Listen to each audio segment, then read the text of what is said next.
let's talk about NWSL news. We've got some news. We've got some signings, right? From teams, some acquisitions that have been made, right? Yeah. Trades. Who doesn't love a good trade? San Diego Wave FC still in the news in terms of making trades and player acquisitions. A little bit new because for the rest of teams, I believe most transfer windows are closed, but in terms of being able to conduct business outside of those, I think that was a little bit, we'll just call it maybe a perk, perhaps, for some of the incoming expansion sides that are, coming into the season for 2022. So Los Angeles, San Diego able to still sort of engage and participate in these moves. And they did so with Orlando Pride. They talked about bringing over some midfielders, right? Yeah. Which is an area that we talked about that they needed. Australian international Emily Van Egmond and Taylor Korniak are going to be heading on over to San Diego. And we've talked a little bit about this, Lisa, in terms of the positional area, right? This specific positional area, they stacked up on defenders, which again, we loved, because this is our moment where we remind everybody that we love defense here on attacking third. And then they have also acquired several forwards. They made, no pun intended, waves. They made waves, in bringing in Alex Morgan. They made an early trade. That was so cheesy. I loved that. You got to get it in. You got to get it in when you can. There's also like this very interesting, I don't know, kind of like unique developing kind of trade partnership happening between San Diego and Orlando. Because the Wave, our franchise that had acquired not just Alex Morgan, but also the rights to Jodie Taylor, and now we're seeing this move with Korniak and Van Egmond. So it's just kind of like, well, we'll see what continues to develop it more out of between these two teams and in the future. But I think they've obviously targeted an important area of the pitch in that midfield there with these two players. Which is where they needed players. I mean, San Diego is a team throughout the trade window over the last few weeks. We've talked about Kansas City making a lot of big moves and trying to acquire a lot of strength positionally to be a powerhouse in 2022 in the NWSL. And now I think that shift has kind of moved to San Diego, at least for me when I look at this, because San Diego has Kaylin Sheridan in goal, or defenders, as you mentioned, they are stacked. Abby Dahlkamper, Tegan McGrady, Kristen McNabb, Kaylee Reel, Kristen Westfall, lots of players there, lots of depth and talent. Forwards, they had Mackenzie Doniak, Katie Johnson, Alex Morgan, Jodie Taylor, Kelsey Turnbow, another player that they just signed that we'll talk about. But really, they had no one in the midfield. They had no midfielders. And then when you look at some of the players defensively and in their forward unit, you're like, okay, maybe they'll play a wing back position, which is technically considered a midfield. But no one for Casey Stoney, head coach for the Wave, was in that midfield unit. And now bringing over players like Taylor Korniak and Emily Van Egmond, who can not only play in the midfield, but be creative, magic makers in the midfield. I mean, when you look at a player like Taylor Korniak for Skinner at Orlando in this past season, she a lot of the times played up top. Yeah. Now, that's because Orlando had players in the midfield that were fine. Marta was playing there that could create, and he just wanted to push 6'1" Taylor Korniak higher up the field so she could try to flick it on. And she did score a lot of goals with her head in 2021. But she is traditionally a midfielder. She played midfield throughout her collegiate days, and she's very good at not only flicking the ball in with her head, but bringing it down, controlling it at her feet, and finding those slip passes. So I like this trade, but also, Orlando, what are you guys doing? I feel like they're losing so many of their players.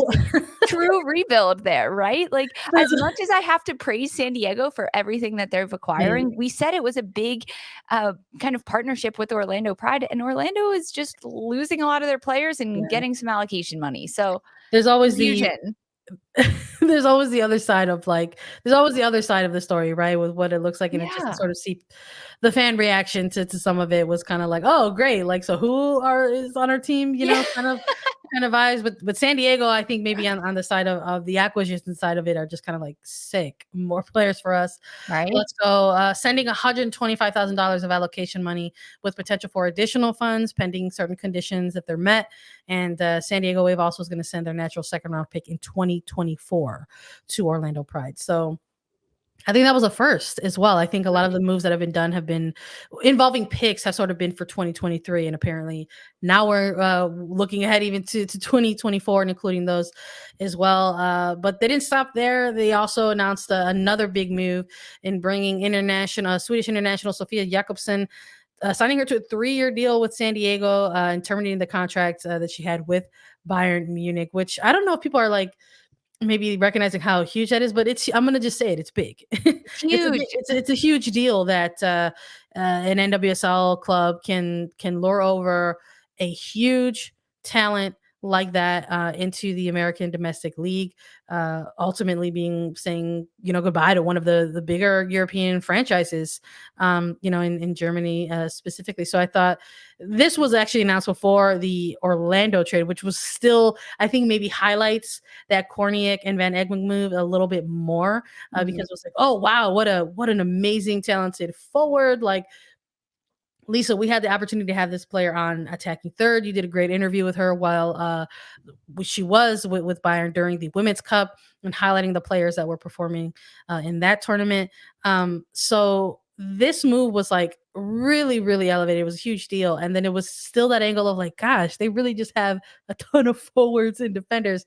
So I think that sort of maybe highlights perhaps the move for the midfielders from Orlando a little bit bigger for San Diego. But it wasn't just the players, right? They were bringing in they're also making moves on the administrative side of things for San Diego when they're bringing in Carla Thompson. She's going to be their new executive director of team performance and development and going to oversee high performance and development areas of the club. So there's a lot of different things that San Diego is making in terms of headlines, right, for their club.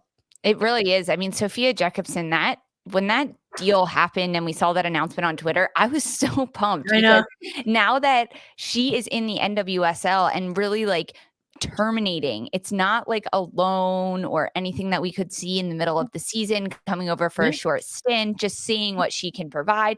Nope. Terminating her contract in Europe and signing a 3-year deal. So Casey Stoney, she knows what she wants in her forwards, and she wants speed up top, and she wants a lot of really technical players. I'm so excited to be able to watch this player, hopefully chat with her again, maybe have a few more interviews with her, because her European brain and all of the experience she has, not only playing internationally with Sweden, but with Bayern Munich, to bring that to the NWSL, I think can do so much for the league and even for San Diego for this first year, right? Like we have to go back and look at our 2022 way too early NWSL predictions, because for me, San Diego's climbing up that list right now of who can do really well this year. I mean, this is a huge grab for them. We're gonna have to revisit it for sure. I don't think it's unfair. I mean, granted, at the time we did it, we presented it as way too early ratings because it was way too early ratings. I mean, there was a transfer window that happened, and now an expansion draft, and now additional acquisitions. So yeah, no, I'm with you. I think we might have to revisit it for sure. Both the California teams have been doing some good stuff this offseason, and it's no surprise that like we opened the episode having to talk a big chunk about San Diego just because they've been in the headlines a bit with naming a new executive director of team performance and development, adding Sofia Jakobsson, and then adding Emily Van Ebben and Taylor Korniak from Orlando Pride.